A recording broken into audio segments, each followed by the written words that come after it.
We're honored to have her, Sage Lewis. Thank you. You know, every time I hear my bio, I go, wow, really? That's just like a list of things, and really I'm just me. So thank you for having me this morning. I always enjoy talking at Lake Harriet, and in general, I enjoy talking. So that was a joke, so we're just going to get you warmed up a little bit. So I'm wondering if that first photo would work. This is the PowerPoint presentation.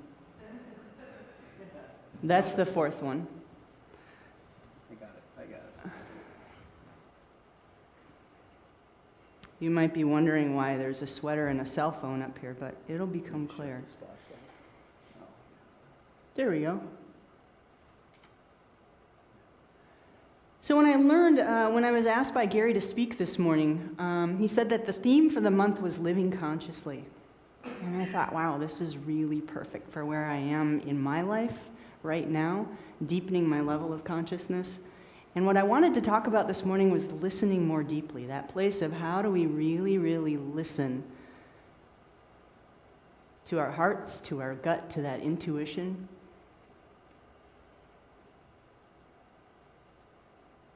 And it takes a moment to get there. It takes a moment to get to that place of listening more deeply. It was about a year before my dog Java died that I asked her, I said, how do we stay connected once you go? She said, listen more deeply.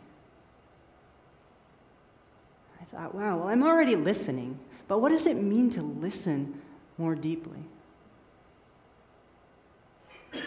I want you to take a moment to listen to the sounds around you. Listen to the sounds inside of you.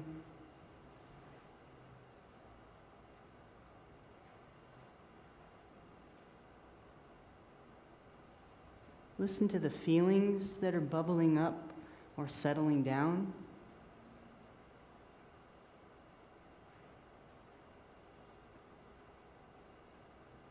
Listen to the thoughts that are jumping around or settling down.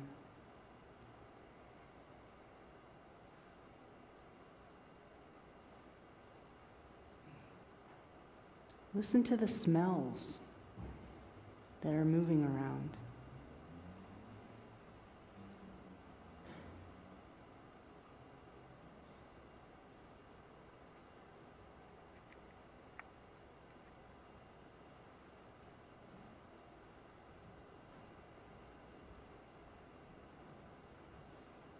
What I'm learning about listening more deeply is that it requires me to slow down and pay attention. A couple of years ago, I was traveling to get a haircut in St. Paul, and I had a certain number of minutes to get to my haircut. So I was going on the on-ramp or on the off-ramp, and I was turning onto Dale and St. Paul. And when I turned onto Dale, I made a wide turn, so I didn't go from the inside lane to the inside lane, which I didn't know, but the police car behind me did know. And then I went through a yellow light, which I knew. I was very aware of that. I figured yellow is an opportunity to get there before it turns red. And then the lights started going behind me, and I got pulled over, and I thought, oh, just take a breath. What happens when we take a breath? This is the interactive part. What happens? Yeah. Exactly. It brings you back to the moment. So as I took that breath, let's just try it. As I took that breath and I saw this policewoman walking toward my car, I thought, I'm going to be late for my haircut, and who cares? My hair is going to just keep doing whatever it does. My hair doesn't care that I'm going to be late for my haircut. Does it really matter? So she walked up to the window. I rolled down the window. I love how I just did this. Anybody have a car that you still... Raise your hand if your car still does that. Good. I was born in the 60s, so that's what cars did. And remember the radio buttons that you had to push them in really hard, and then the other one would pop out? So the policewoman walks up to the car window, and she said, "Are you in a hurry?" And I took another breath, and I said, "No." She said, "Are you aware that you went on the outside lane?" I said, "No, I wasn't. I'm sorry." She said, "Are you aware that you went through a yellow light?" I said, "Yes, I am." She said, "I'll be right back." And she did her police thing, where they walked back to their car, and who knows what maybe they're dealing cards or they're having a sandwich or whatever. But she went back to her car, and I just sat there, and I had this blissful moment of just sitting and being with my breath. And I was completely at peace with getting a ticket, and I was completely at peace with not getting a ticket. Like I had surrendered to this place of not being too worried about it. She came back up to my car. She said, "You've got a really clean record. Slow down and pay attention." And then she let me go. And what I remembered from that moment with that policewoman was what a difference she made in my life. Slow down and pay attention. She was an angel. That's really, I could just walk out the door right now. I think that's really all I need to tell you is slow down and pay attention. When I woke up this morning, I was thinking about the service today, and I was thinking about developing intuition. We're all taught to develop our intuition. And what I'm starting to believe is that it's really about developing our level of awareness. Our intuition's always there. We don't need to develop it. So I had this aha moment while I was waking up this morning. It's like, really, we need to really be developing our level of awareness. Those little tiny awarenesses about what am I feeling in my body? How does this feel? What am I noticing? Does this feel like it's adding to my life? Does it feel like it's taking away from my life? Am I building my energy? Am I losing my energy? All these little tiny things. I bet you're wondering why there's a picture of my house up there. Anybody wondering? I'm just trying to keep you warm. You can use both arms. There you go.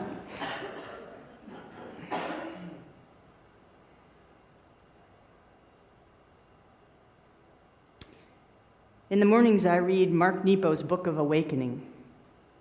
Anybody heard of Mark Nepo? Bestseller list. He has a wonderful book called The Book of Awakening, and every morning it has or evening, whatever time of day you read it, it has a different devotion, different reading. And 2 days ago, I thought, I wonder what Mark Nepo's going to have to say on Sunday and how it's going to fit into what my talk is.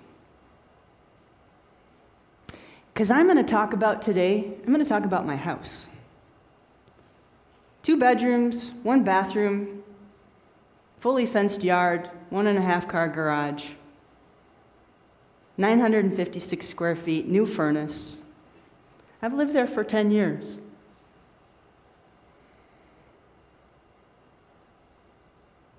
Can you go to the second slide? And on Wednesday, this is going to be my house. About 30 square feet, maybe 35. It's a Volkswagen Golf 2004. So I'm wondering how I can share, and I'm not wondering, I know exactly how I can share. What I'm planning to share is how did I go from 956 square feet down to 35. It was a conscious choice. Nothing happened. I still own my house.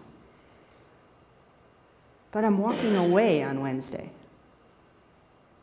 And now just notice what's showing up in your body and in your mind. Where are you going? Why are you leaving? What's happening? Did something bad happen?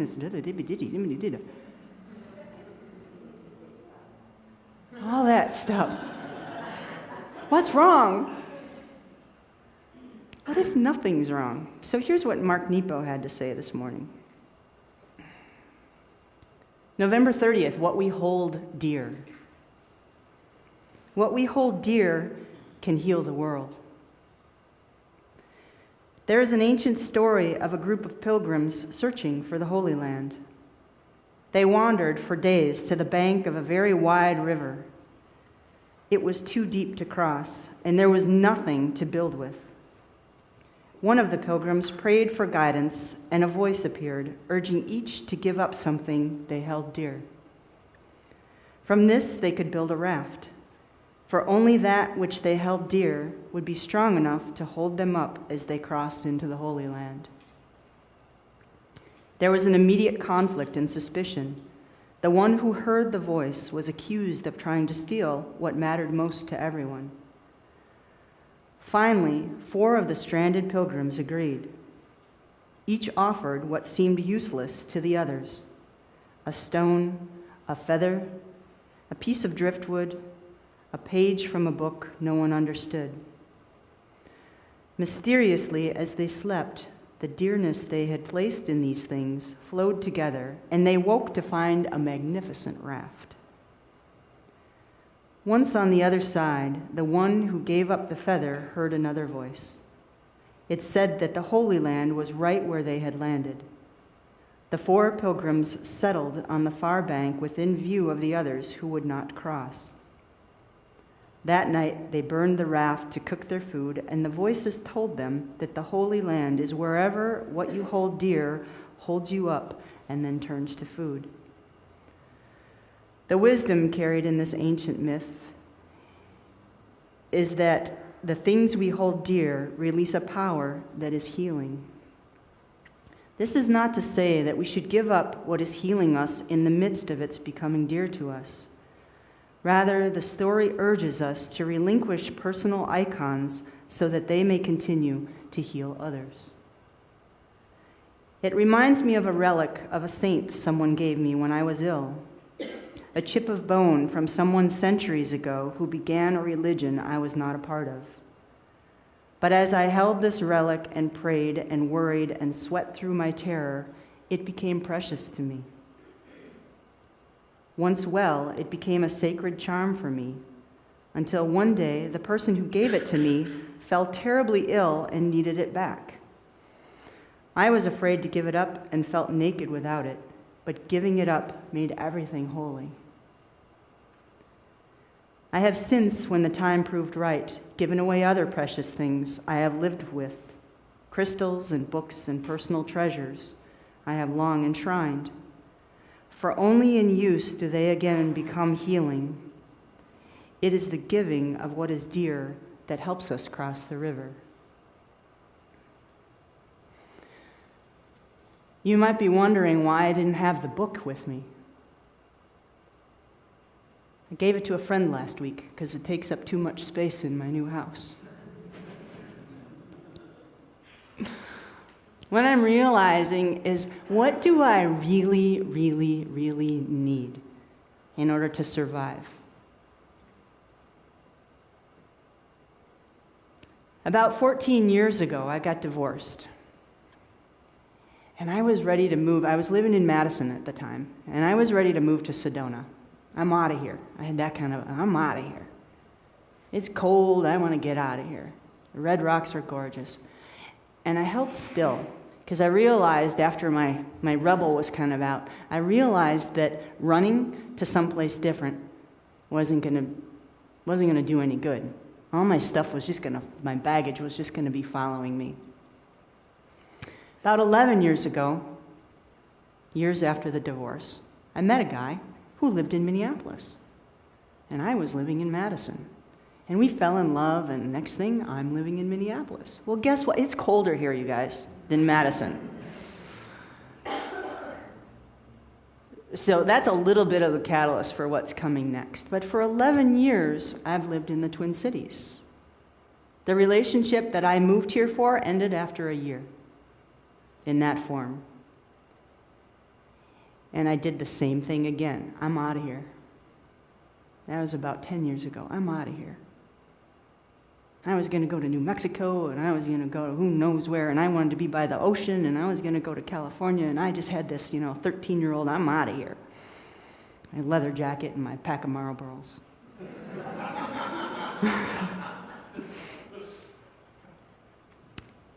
And I held still, and it was really painful. And I bought that house 10 years ago.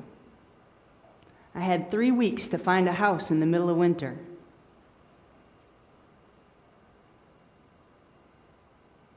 And I was self-employed, and I was working at a pet store for $12 an hour. And I thought, how on earth am I going to buy a house? And at the time, I had a 65-pound reactive dog. I couldn't get into an apartment with a 65-pound dog. I didn't want to be on the 3rd floor, so I bought that house. And for 10 years, that house has been this place of healing. This place of learning how to find myself, how to find my ground, how to listen more deeply.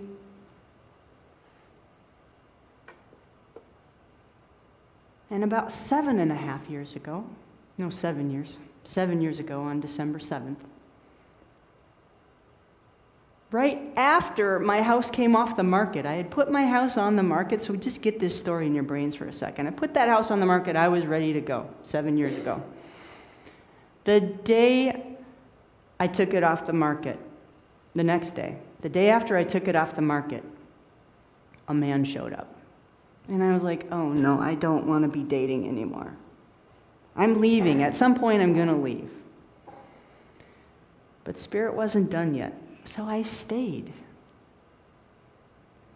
And I learned in this relationship how to grow, how to change, how to stand more in my power, how to let go of what wasn't serving me, how to let go of the codependency that I had learned in my marriage and along the way, and how to go deeper into what's love and how do I let go of fear, and how do I learn to speak up.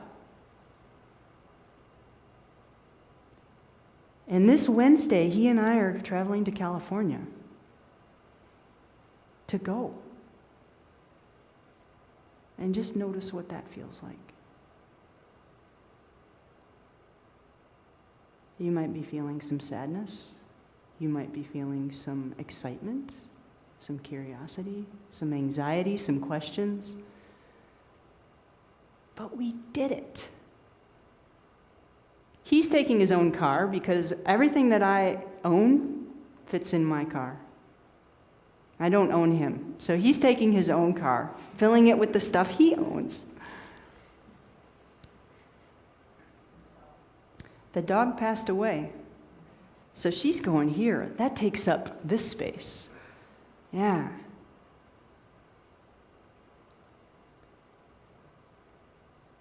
So there's this place of really listening more deeply. I could have gone to Sedona 14 years ago. And who knows where I'd be. I could have gone. I could have gone to New Mexico 7.5 years ago.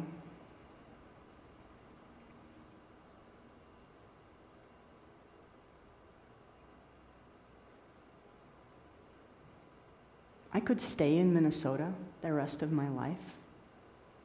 I could move back to Madison. We have this freedom that we can go wherever we want to go, and we can get rid of whatever we want, we can add whatever we want. I have this theory that our lives are spent picking things up, walking over to another spot, or moving to another spot and setting them down. Think about it. Go to the grocery store, you pick things up, you take them home, you put them in cupboards.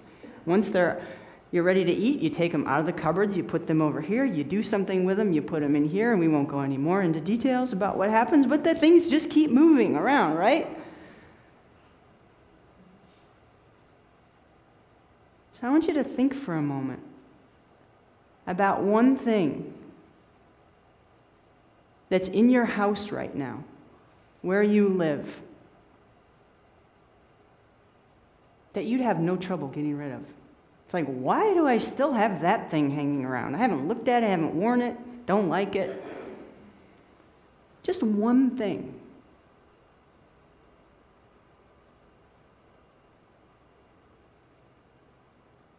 And then notice how that feels. Imagine just giving it away.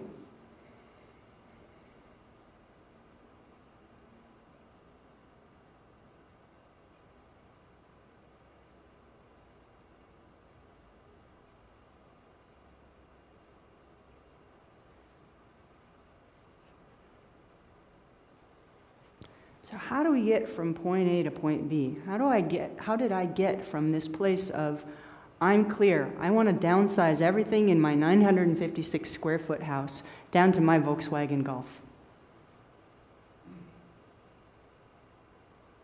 It's like there's a bell that goes off. Anybody else have that bell? Just like, ding, okay, that's what I'm going to do. Come on, somebody else has that bell. Yes, that's the intuition. That's that gut feeling, that knowing. So when I went to California last February, with my partner James, we went in last February, we came home at 5 o'clock in the morning to a snowstorm. And when we landed, I looked at him, I said, I need to go back. I have been wanting to be by the ocean my whole life. There's something about the ocean that draws me. I can't explain it. I know there's people here that get it. But I weep when I think about it. When I'm near the ocean, it feels like home to me. So I said, I need to go back. He said, when? We just landed. I said, I don't know. I've got 2 weeks free on my calendar in April. What about April? Well, I don't know if I can take that much time off of work. I can't afford it. That all of a sudden the excuses start. Anybody ever make excuses for why you can't do something? Yeah, we all do. So I said to him, don't you have like 50,000 frequent flyer miles on Delta? Oh, yeah, I do. Great. You want to go to California? Yeah, I do. So he and I went again in April for 2 weeks to just see, how does it feel dipping our toe in? How does it feel to dip that toe into something that you really think you want? You just got to make sure you really want it.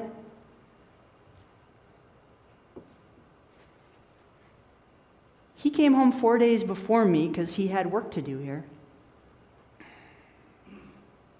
And when I got home, I walked in the door, I said, honey, it's time to sell the house.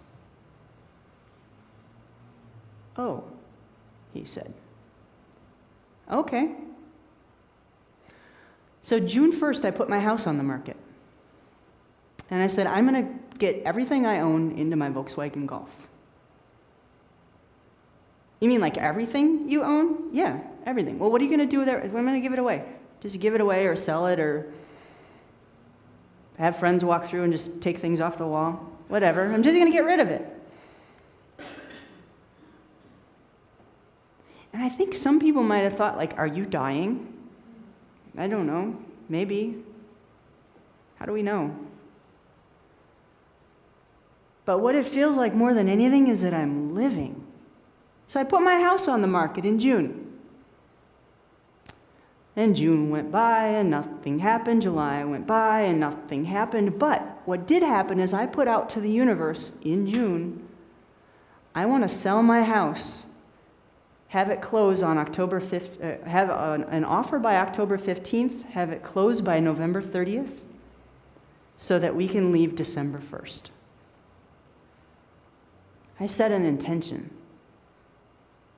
Nothing happened in June, nothing happened in July. In the beginning of August, I fired my agent. I said, this isn't working. And I put my house up for sale by owner. And I started running my own open houses, putting balloons out at the end of the block and having cookies. And I had neighbors coming. I had 20 people through my house one day for an open house. I had people coming up knocking on the door. Would you be willing to rent your place? I thought, well, isn't this interesting? But nobody was making an offer. In September, we went back to California. We just kept with the vision. We're going. Yeah, he's got a condo in town. I have a house in town, but we're going. Don't know how it's going to work, but we're going.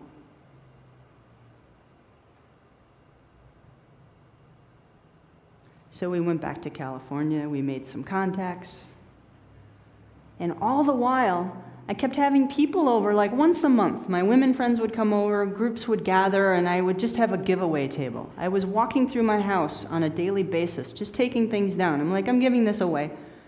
Well, are you moving? Yeah, yes, I am moving. When are you moving? December 1st. What are you going to do with your house? I don't know yet. It's one of the scariest things I've ever done.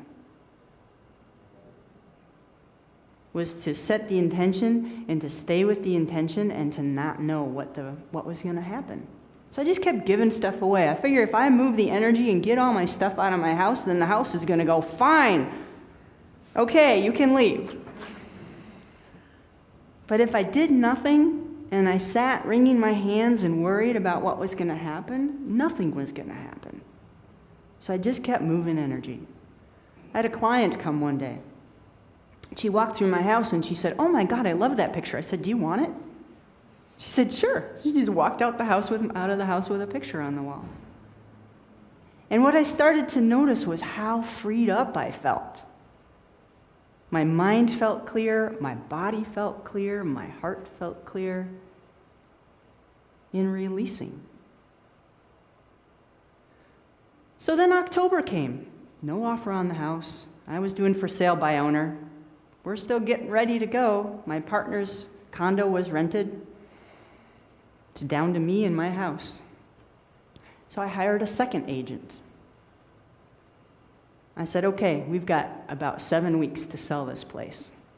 I want to close by November 30th because I'm planning to leave December 1st.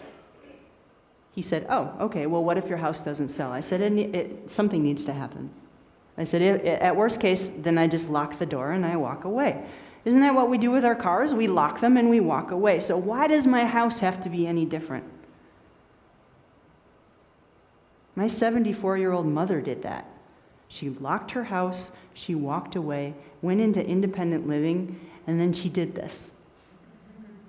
And it sold in the middle of October. Her house sold, not mine. So about the middle of October, I had an offer on the house. And my agent called me and he said, "We have a possible offer. It's a verbal offer. They still need to write paperwork." "Great." He said, "The closing is November 28th because the 30th is a Sunday." I went, "Oh, I never looked when I set my intention. I didn't look what day of the week the 30th was. I just knew it was the end of November." I thought, well, that's great. 2 days later, the offer fell through. And I kicked and I screamed and I cried and I was mad and I was like, what am I going to do? I'm getting rid of all my stuff and I want to go here and I feel like I'm stuck here. Did anybody ever feel like this where you're stuck between two places?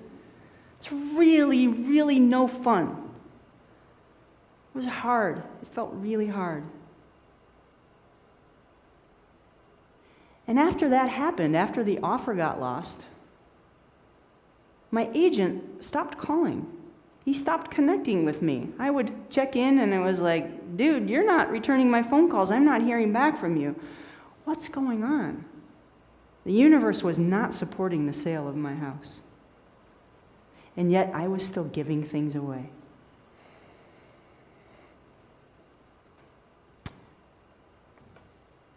November 8th, I fired him.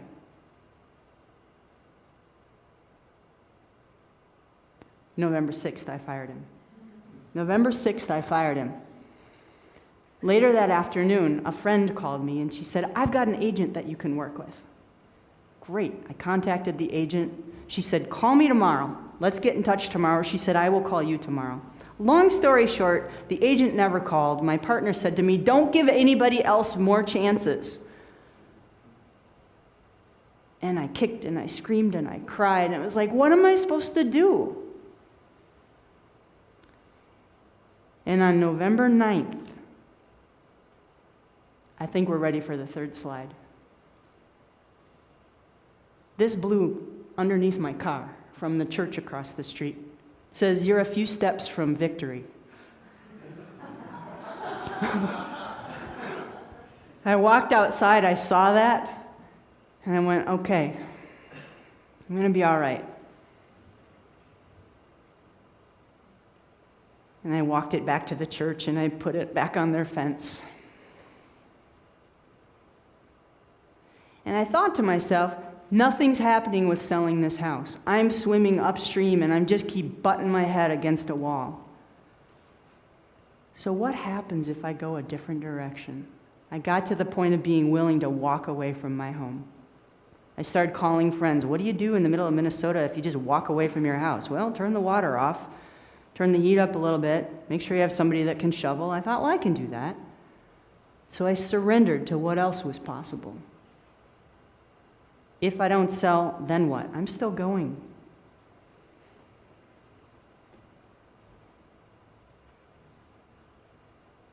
And then I talked to the dog who had passed away a year and a half ago, and I said, Java, what do I need right now? She said, listen more deeply.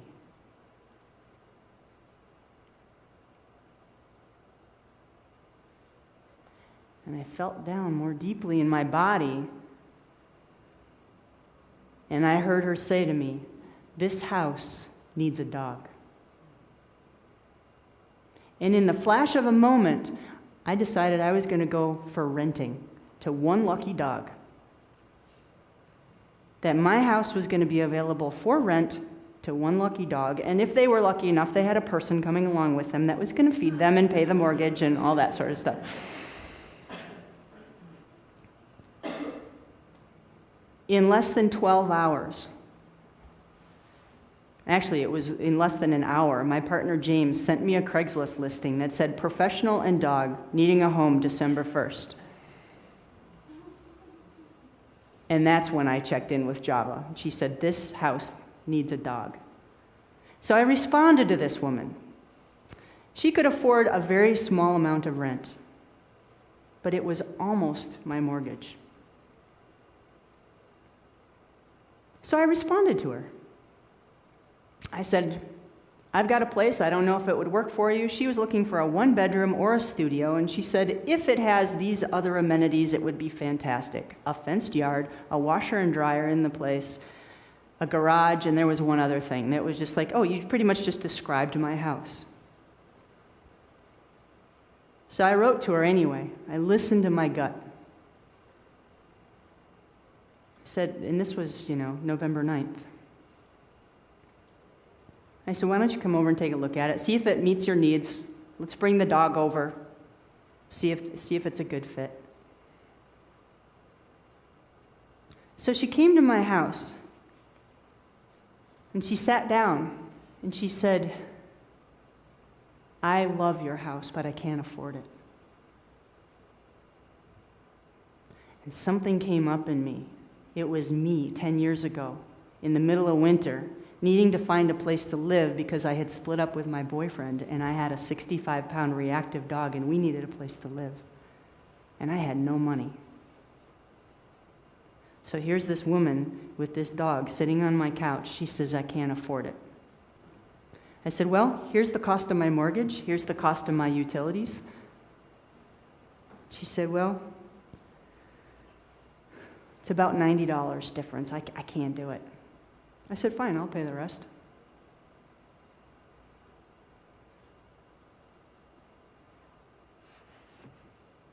She said, I really need help right now. I just split up with my boyfriend 2 weeks ago. It was one of those moments where I just went, thank you.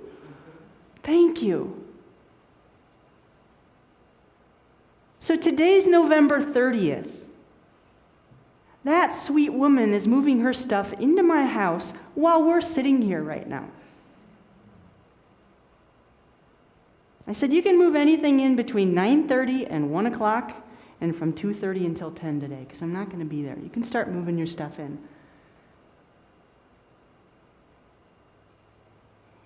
And when I drive away on Wednesday morning,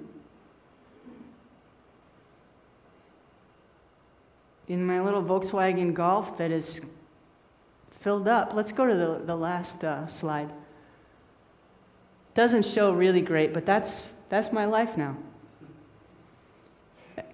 Except for the white bin in the back, that's going to get dropped off in Arizona to my sister. So that's going to my mom and my sister, so it actually goes down a little bit. But when I drive away on Wednesday, this woman and this dog are moving right into my house until the end of April. And now you might ask, well, so then what's happening at the end of April? Because we as humans, we get curious. We want answers to questions. Well, then what? And is your boyfriend doing the same thing? And where's it?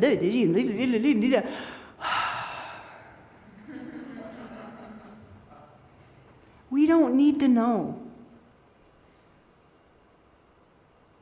Where are you going to live? How long are you going to be gone? Here's what's happening. We're pet sitting for 5 weeks south of San Francisco for one of my clients. We're a block and a half off the ocean. And they're paying us to stay in their house and take care of their 3 dogs. Who would say no to that? And then the first 2 weeks of February, my partner James is coming back to the Twin Cities to work, and I'm staying in California. Where are you going to live? I don't know. I know I'm not going to be living in my car. At least I don't think I will. I don't know. There's heat. My drums are going in the front seat.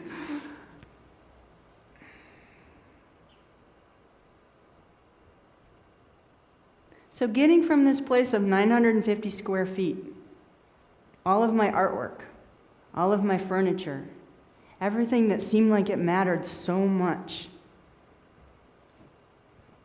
that closet that I haven't gotten to for 10 years, that monster closet where I was like, oh, I'll get to it someday. Well, I just finished it yesterday. It was weeks of terror.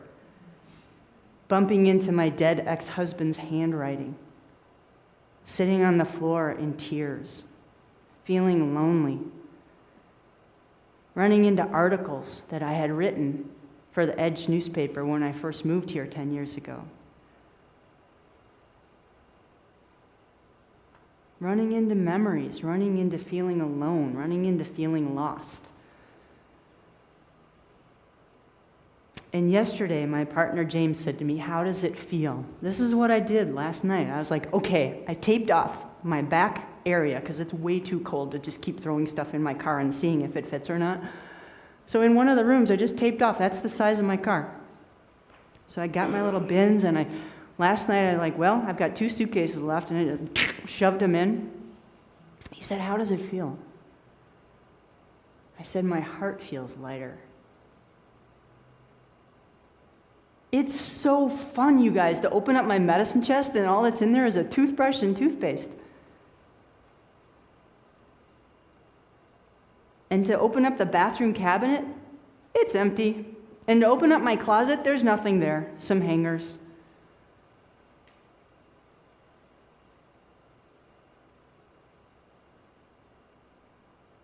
It's been freeing. How many of you have already done this before? I know there's people in here, yeah.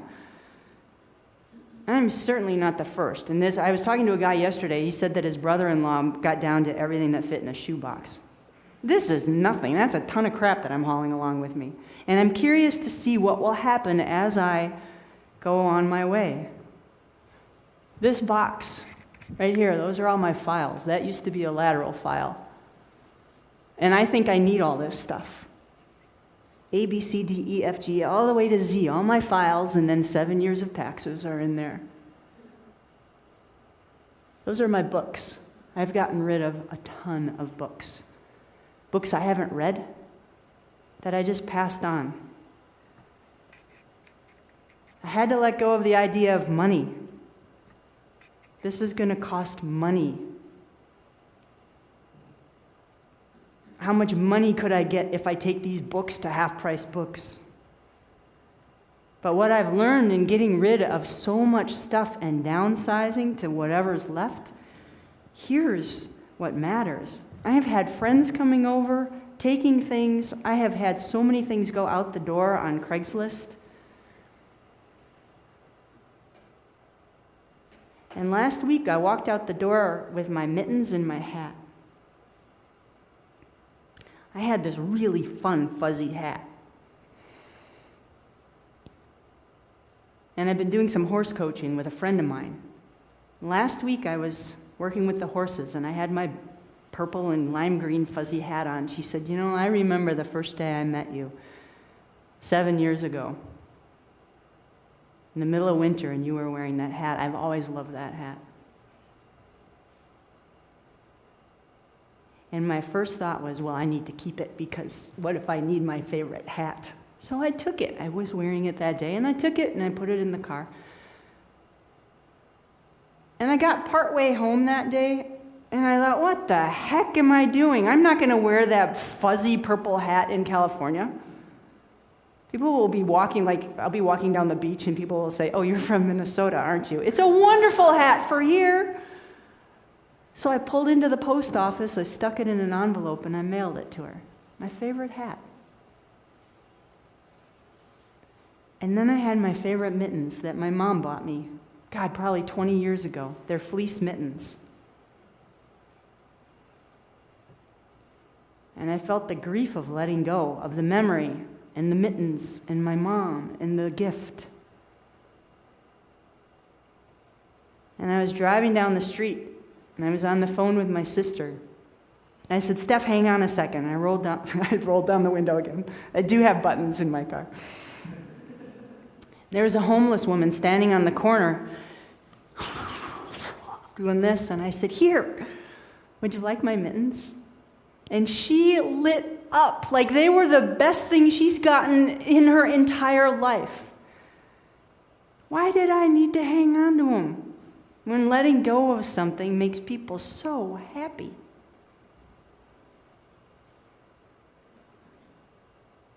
And I have one more pair of gloves that need to go before Wednesday.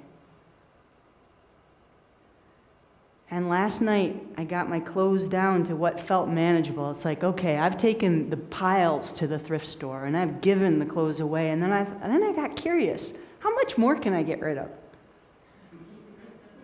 So I undid my pile last night, and I opened my bin of clothes, and I took everything off the hangers, because that took up a lot of space. Hangers take up a lot of space.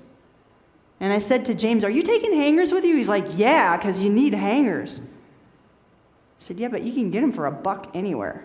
I'm not taking hangers. And I started looking through my clothes that I thought were so important. This is my last. Okay, I need these clothes.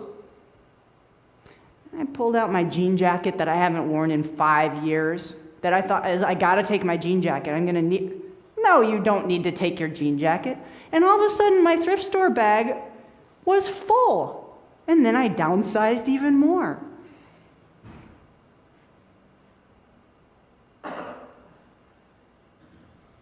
So I have one sweater left. This is my black sweater. It's cotton. It's very warm. It's a size medium. And I figured out that I need to wear this until I'm done wearing it. And so last night when I went to a concert, that was the last time I needed to wear it. I went to see John Trudell speak. Anybody go last night to the Cedar? He talked about responsibility. He said if you take the word responsibility and break it down, it's response-ability, the ability to respond. And I really love that, the ability to respond. How much do we respond to that calling that happens inside of us? I need to go. I need to go. Doesn't mean I'm not coming back. I'll be back here at the end of April, but I need to go. I need to put the house on the market. Now I need to rent it to this wonderful woman that needs a place to live the next 5 months. Now I need to let go of my sweater. Who wants it? Good. It's really warm. It's my last sweater. You're welcome. Good. I thought it'd be really fun this morning if I put other things on and just start taking it off. Who wants this and who wants this? So pack light. Let yourself pack light. Whatever that means to you, mentally, physically, emotionally, spiritually, financially. So I'm going to start a little song, I don't know what that song's going to be yet, but it's going to bubble up, and then I want you to join in, however that works for you. You might sing a note, you might sing something around what I'm singing, you might decide that you want to make some noise with your feet, or who knows what is going to come up. We call this foundation decoration.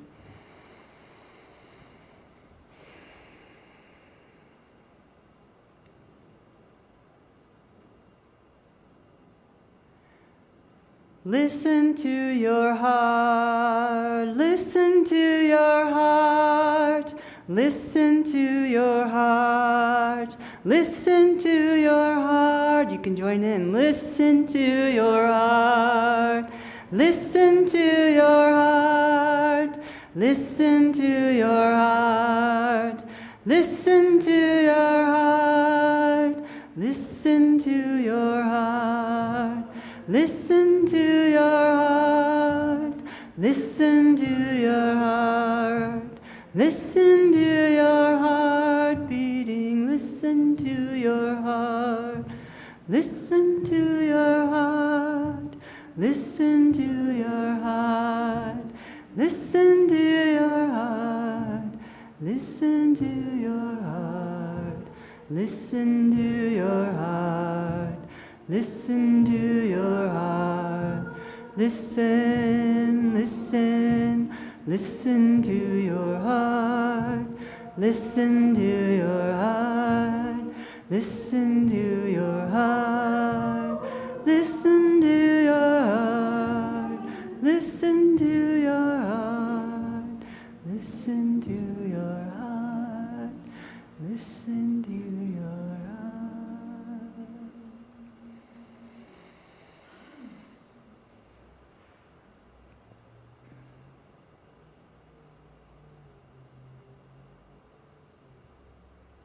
Thank you to all of you for coming today, and thank you to every single person in here, and especially those who love winter.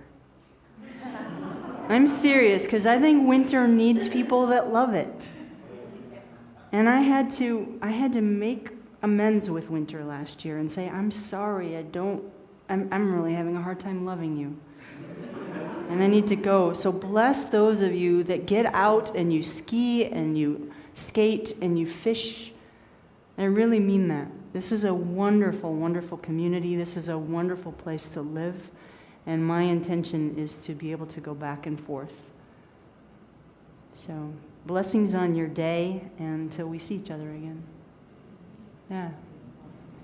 Thank you.